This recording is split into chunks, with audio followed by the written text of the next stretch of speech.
como estos últimos días, y agradezco muchísimo tener esta posibilidad porque es un regalo, es un honor poder conversar con él. Les presento nuevamente al padre Carlos María Gali aquí con nosotros para hablar del nuevo Papa, ¿no? El nuevo Papa León XIV. ¿Cómo está, padre? Bienvenido. Buen día, Gabriela, buen día a todos.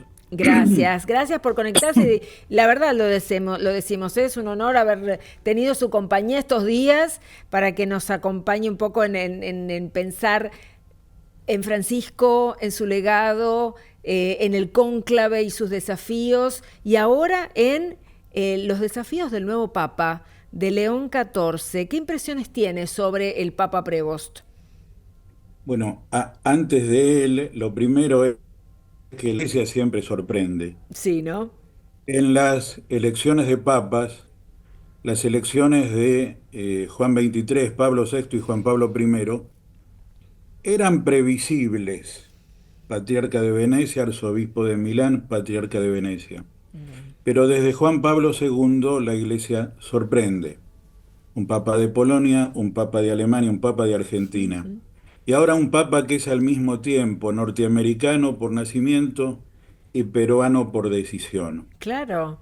En un artículo que yo había escrito el lunes, decía, si es del sur, podrá mover a una iglesia más intercultural.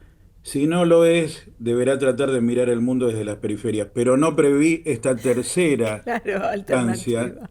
sorpresiva e interesante, que es del norte y es del sur, o sea, es de toda América. Exacto. Por lo tanto, la Iglesia, que para muchos es una de las instituciones más conservadoras, siempre si se abre a la novedad de Dios, se sorprende, no sorprende, sorprende. Esto es lo primero. Lo segundo, el tema de la fe.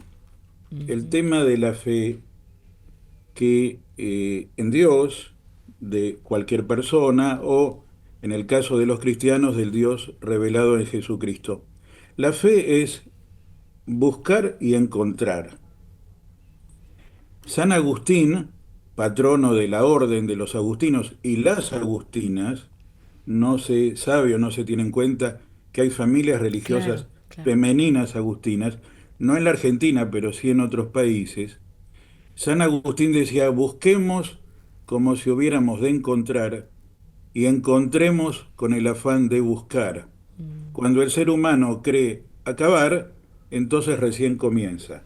Aquí la sorpresa es que cuando se buscaba, Dios nos encontró y nos salió al paso. Y la otra reflexión sobre la fe, brevísima, es que San Agustín decía que la fe es confiar pensando o pensar confiando. Un juego de palabras muy agustiniano. A veces pensamos que es una pura confianza y que no tiene nada de razón o de inteligencia o de pensamiento. No, la fe es las dos cosas. No hay que caer ni en un espiritualismo ni en un intelectualismo. La fe es pensar confiando y confiar pensando. Eso han hecho los cardenales. Claro, claro. Evidentemente, han rezado y han pensado confiando en Dios y buscando el bien de toda la iglesia. Y han elegido un hombre que no estaba entre los papables más nombrados. Yo lo puse en mi artículo de Norteamérica. En el año 13 no pensé que pudiera ser un papa venido del norte de América. Vamos a decir Estados Unidos con Claro, precisión, porque claro, claro. Canadá también es norte de América. Exacto. Pero ahora sí lo pensé. Hay gente que ve las cosas solo desde el punto de vista político que dicen, uy, un papa norteamericano, un papa peruano.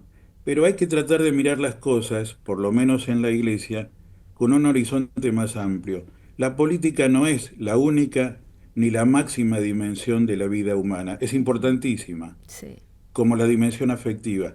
Pero hay que tratar de mirar las cosas con una dimensión religiosa que la trasciende. Y en nuestro caso, con ojos de fe, es el Papa que la Iglesia y Dios nos han dado. Exactamente. Y pensaba mientras lo escuchaba, padre, en la otra frase de San Agustín que él pronunció en ese primer saludo, ¿no? Con ustedes soy cristiano, para ustedes soy obispo. Eso también le salió, lo tenía pensado, lo quería compartir. Y es como si yo dijera, para ustedes soy cura, con ustedes soy cristiano, somos Claro, hermanos y hermanas. exacto. O sea, esa frase, además de expresar la identidad de un consagrado o de un alguien que tiene el ministerio ordenado y ahora él, obispo de Roma, está indicando la sinodalidad. La pone inmediatamente vinculada a su mención sobre una iglesia más sinodal. Sí, El cardenal Reno habló de sinodalidad, como tampoco nombró a Francisco, exacto. en la homilía que abrió el El conclave. cónclave. Él lo nombró dos veces, agradeció a Francisco y ubicó el tema de caminar juntos. En este marco, esa cita de Agustín se cita desde hace 1500 años Sí, claro. para indicar lo que es el obispo con su pueblo. Lo que estamos viendo con tantas imágenes que nos traen o se traen de Chiclayo en el Perú. Ujú. Exactamente, ¿no? Lo vemos en un lugar inundado, con las botas, yendo a caballo a encontrarse con las poblaciones más alejadas, porque eso también es interesante. Digo, por ahí muchos, nuestros hermanos peruanos que nos miran, seguramente para ellos no hay que dar ninguna explicación, pero aquí en Argentina o en otros lugares del mundo dirán, bueno, pero por ahí es un obispo urbano. No, es un obispo que vivió en el norte del país, en una zona con mucho espacio rural, en la que había que ir a caballo a encontrarse con las comunidades, un hombre, un pastor en esa circunstancia también. Y un norteamericano, hay que pensar que en Perú hubo desde el Concilio Vaticano II, ya antes, muchos misioneros de los Estados Unidos, Sí, de varias congregaciones. También misioneros europeos, por ejemplo, irlandeses, ujú, además de italianos o españoles, como siempre hubo en la acá Argentina. también. Sobre esto yo quiero decir dos cosas. Uno, el tema del norte y el sur. Sí, Es una solución creativa elegirlo a él. Vamos a ver cómo camina, ¿eh? Uno, a Francisco, es decir, a Bergoglio, muchos lo conocíamos desde hace décadas y entonces podíamos saber para dónde iba, más o menos, si bien siempre sorprendía. A Robert no lo conocemos tanto, claro, claro. entonces tenemos que ver cómo va caminando. Alguno puede decir es menos audaz que Francisco o excesivamente prudente. Otro puede decir es más comunicativo porque él ya hablaba con los medios en el Perú y como superior o prior de todos los dominicos, y Bergoglio en Argentina no hablaba por los medios, después lo fue aprendiendo y él reconocía, a mí me lo ha dicho, las dos personas que en el Vaticano lo ayudaron a Mm, comunicarse por los medios. Entonces, el primer punto es que es una buena solución para una iglesia que por primera vez tiene dos papas sí. de América Latina y del norte de América. Entonces el papa asiático vendrá en el futuro, aunque uno lo podía Probablemente. desear ahora. Este tema de los ritmos, o de escuchar la voz de Dios, o de discernir lo que es mejor en un momento, no lo tenemos, cada uno, lo tiene la iglesia en su conjunto. Y el otro tema, no sé si han hablado con otros, porque vi que habló Jorge, Monseñor García Cuerva y Sí. otros, es el tema de León XIII. No sé si han Sí, hablado de eso, no, y Gabriela. precisamente, padre, le quería preguntar sobre todo, porque sí hablamos con un padre de Vicente López, que está allá en Roma, el padre Eduardo Mayerotti, que él me decía, bueno, a mí me resuena este nombre León por León Magno, por León XIII, por León, el amigo de Francisco, pero yo pensaba, bueno, en muchos medios se empezó a hablar de León XIII y del Rerum Novarum y del Papa de la dimensión social de la Iglesia. Me gustaría que profundizáramos un poquito sobre eso. Bueno, yo diría que hay cuatro aspectos de León XIII, es un papa poco conocido. Lo primero es que los nombres, digamos, Juan Pablo II quiso asumir los nombres del Papa Juan y del Papa Pablo. Claro, los papas del concilio. Benedicto volvió a Benedicto XV, el gran papa que enfrentó la Primera Guerra Mundial. Ujú, Francisco fue totalmente original porque nadie se había puesto el nombre del poverelo exacto. de Asís. Y ahora, Robert, perdone que lo llame así porque No, yo lo he llamado Robert, después muy podemos bien. comentar algo, Dale, sí, sí. también sorprende porque va León XIII, que es el primero de los papas de la renovación de la Iglesia. Él sucedió a un papa un gran papa, Pío IX, Pío IX, Ujú. pero que fue muy tradicional. Y en Europa, en la mitad del siglo XIX, también acá, se debatía un poco cómo asumir la modernidad. Y estaban los más conservadores y los más abiertos, por así decir. Cuando es elegido León XIII, empieza a tomar iniciativas imprevistas y realmente renovadoras. Una es promover los estudios bíblicos y teológicos de un modo nuevo. Es Ujú. el primer documento sobre el estudio de la Biblia, asumiendo los métodos de investigación moderna, la historia, la filología, por ejemplo. El otro tema es tener que replantear la relación de la Iglesia con los estados, Sí, porque el Papa en 1870, cuando se unifica Italia, queda preso del gobierno italiano, claro, ya no tiene los estados vaticanos. Por casi 60 años los papas no podían salir a la calle, claro. estaban reducidos a sus viviendas, hasta que se arregló en un concordato cómo funciona el Estado del Vaticano. Bueno, él tuvo, León XIII, que reemprender un nuevo tipo de relación con los estados nacionales modernos que se crearon en la segunda mitad del siglo XX en Europa y en América. Lo tercero es la cuestión social.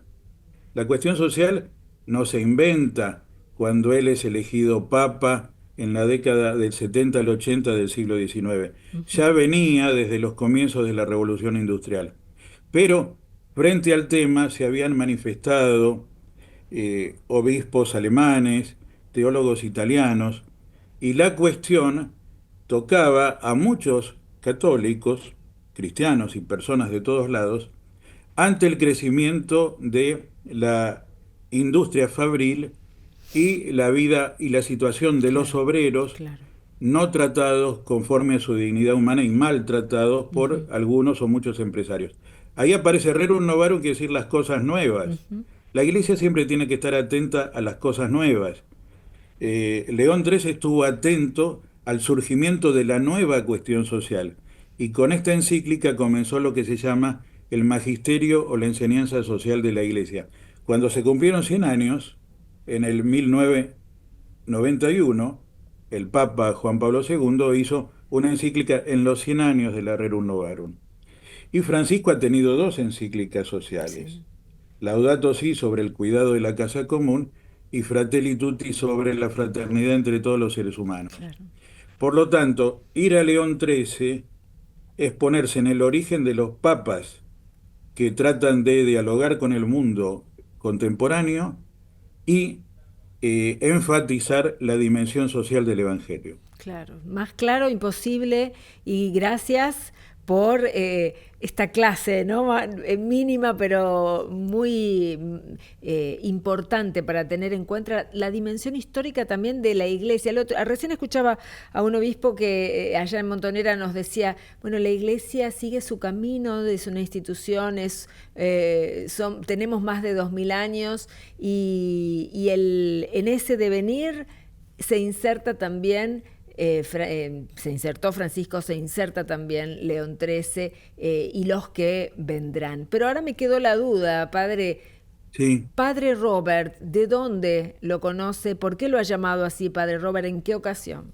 porque lo llamé así en el año, hace 2 años, fue la Asamblea General del CELAM, Sí. Consejo Episcopal Latinoamericano, que reúne a todos los episcopados de América Latina y el Caribe, y como yo era el coordinador del equipo teológico, me pidieron que les diera una ponencia o desarrollara el tema general en esa asamblea que fue en Puerto Rico. Ujú. Y Robert Prevost había sido nombrado por Francisco, había sido sacado del Perú y llevado a Roma para ocuparse de la congregación o del dicasterio que discierne el nombramiento de los obispos. Y era su primera acción en una institución continental de Claro. obispos. Él fue a Puerto Rico y ahí lo conocí. Había escuchado alguna vez de él como superior general de los agustinos, porque varios agustinos estudiaban en nuestra Facultad de Teología en Villa Devoto. Pero ahí conversé por primera vez. Luego conversé largamente en Roma, en la congregación, Ujú. sobre un tema que le interesaba y a mí me interesa. Y luego hablamos otra vez en una de las asambleas del Sínodo de los Obispos, en el año 23. Después sí, saludos diversos, pero ¿cómo lo vas a llamar? Y Robert, ¿Lo ¿cómo vas a se llamar llama? Monseñor Prevost en ese No, momento entre claro. nosotros? Padre ¿Es Robert, el nombre o es el Padre Carlos. apellido? Claro, Pero claro. ahora es León, y yo creo que acá hay que sacarse fantasías del símbolo animal del león o cosas parecidas. Esperemos que él explique por qué eligió Claro, León, como Francisco explicó explicó en también. la primera conferencia de prensa, porque ahora a mí me importa esto. Es un pastor, Sí, no es un diplomático. Estaban en juego figuras de papas o más pastores que fueron obispos en diócesis, u obispos más diplomáticos que tuvieron funciones en las relaciones de la Iglesia con el mundo. Bueno, él ha administrado, ha gobernado una orden que nació en el siglo XIII, está en 40 países, sí. así vino a la Argentina, pero se nota su perfil de pastor. Gracias, Padre Carlos María Gali, por conectarse, por compartir con nosotros estas impresiones sobre el Papa Prevost, León XIV, y bueno, siempre un gusto, un placer escucharlo. Un abrazo grande. Gracias, muchas gracias, ¿eh? Cariño a todos. Gracias.